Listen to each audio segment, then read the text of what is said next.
In today's video, we're going to cover the basic riffle shuffle, as you can see here, and how it can be very useful in just a general shuffle, but more so because I am a professional entertainer, the uses it can be for magic, basic uses, and how it can apply to all of those. So, let's get into it. The riffle shuffle itself is venerable and it's great and just something I see a lot of people do, and I kind of struggled with it for a while, and so I'm here to share my tidbits of the sleight. So to begin, we will have the deck in mechanics grip. I guess this is the best way to start. You could start with your finger below. Doesn't really make a difference. I'd say mechanics grip is better to start. We then take the pack. Oh yeah, I guess the finger below because we're going to transfer the deck. So from my dominant hand, right here, we're going to transfer it to the recessive hand, in my case, the right hand. Fingers above, 3 in the front, going towards the right, 4 finger right here, and thumb in the back, and 4 finger curl below, and 3 fingers right here.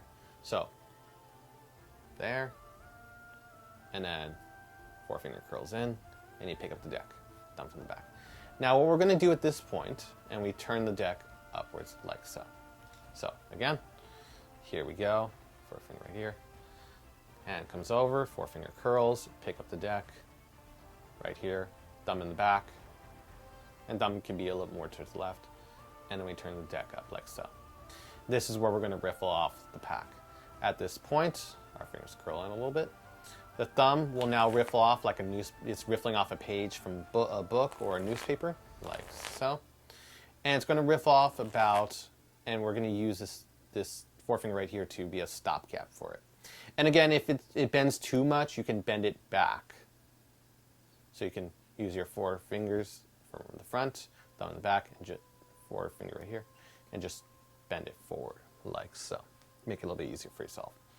So now, what we do, assuming we've done the gesture, 4 finger right here, 3 fingers in the back, thumb right here, and our hand turns up like so. We then curl our fingers a little bit so we get a good grip of it. We then use our thumb to riffle off about halfway on the pack. That is our mark. Our thumb will hold the cards right here.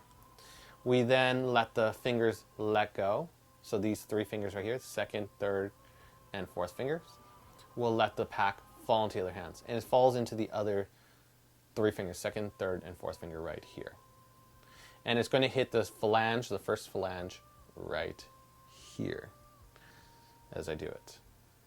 Okay, now as it's coming up, we're going to curl our 4 finger in to ready, because these 4 fingers are, our first fingers are what, I don't know why I'm saying 4 fingers. The first finger is what will allow us to bend the pack to be able to riffle the deck like so. So we have both 4 first fingers right here. We have the thumbs on top, ready to riffle. We have the 3 fingers ready, they're bracing the cards. And then we just practice letting go. Letting go. And when we're ready, we do it slow. It won't be perfect. We just want to practice and slowly get there. And so we try to time it so we can get each one to pass by. Like so. We can then, using the 3 fingers, thumbs right here, and you can push down the top card to make sure it doesn't square out or go out of place. We then use these fingers to push the cards in just a little bit to cement it so they don't fly everywhere. So they are sealed in there. And then we, at this point, so let me go back to where we've got so far. Hand here, 4 finger below, first finger right here, 3 fingers right here, thumb in the back. Okay, we've got it right here. Riffle off with thumb, letting the packet fall into the first phalange. First finger right here, bracing the pack, thumb right here, and then we've practiced riffling off the pack. So when we do it, we can shuffle off the pack. Cool. Now everyone's wondering, we want the bridge. I get it. Pushing the pack a little bit. And then what we're going to do is our 4 fingers could be right here. Like kind of almost making a heart in a way. They curl right here. And the the three fingers of each hand are going to bend the cards downward. When we push it in, it makes it a little bit easier that the cards don't fly off or separate or anything to that nature. It makes sure that they stay. We bend it like so, and the fingers can straighten right here because they're going to be able to catch the cards as they fall. And we bend it like so. So now we've got this bridge. Now, all we have to do is gently release the cards, and they will start to shuffle themselves. So if I release, I get it. If I put pressure, it stops. If I release, you get the shuffle.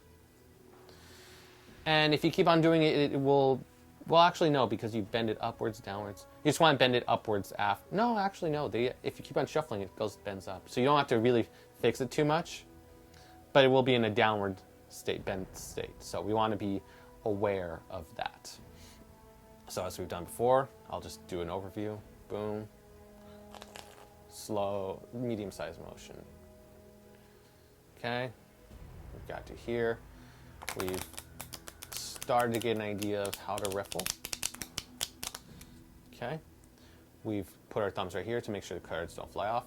We now push them together, as I've covered, to be able to keep the cards from flying off. We bend the cards enough, bow them enough.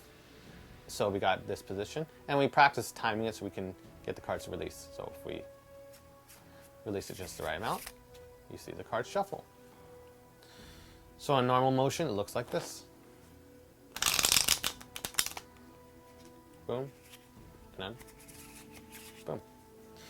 In certain cases, you don't actually have to push the cards in so much, just a little, and then you can get the shuffle.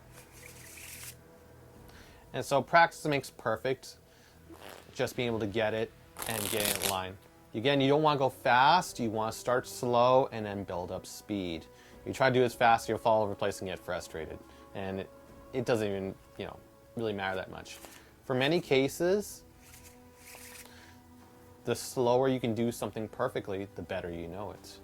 So having confidence instead of going, hey, here's a card, and I'm going to change it, looks bad in that case. But in the same similar context, by showing the card, having confidence, being casual in a similar way, giving that moment, that time to be able to make it magical, you can see huge differences. So with that said, I wish you the best of practice in your riffle shuffle. I tend to use it for magic and a normal shuffle, but it has many practical applications I think you'll enjoy. One being, and I might as well showcase it since it's in the video anyways. In the case we've got a break for the magical side, we've got a break right here. We can, in the previous video I loosely went into it, we can riffle off, lifting up at the break. And let's say the selection was 3 hearts. So riffle off however much we want, then we lift up at the back, and then we can do the shuffle. Retaining top stock right here, make sure it stays on top as we do the shuffle, and controlling that card to the top, or in the case of the bottom, so for 3 hearts,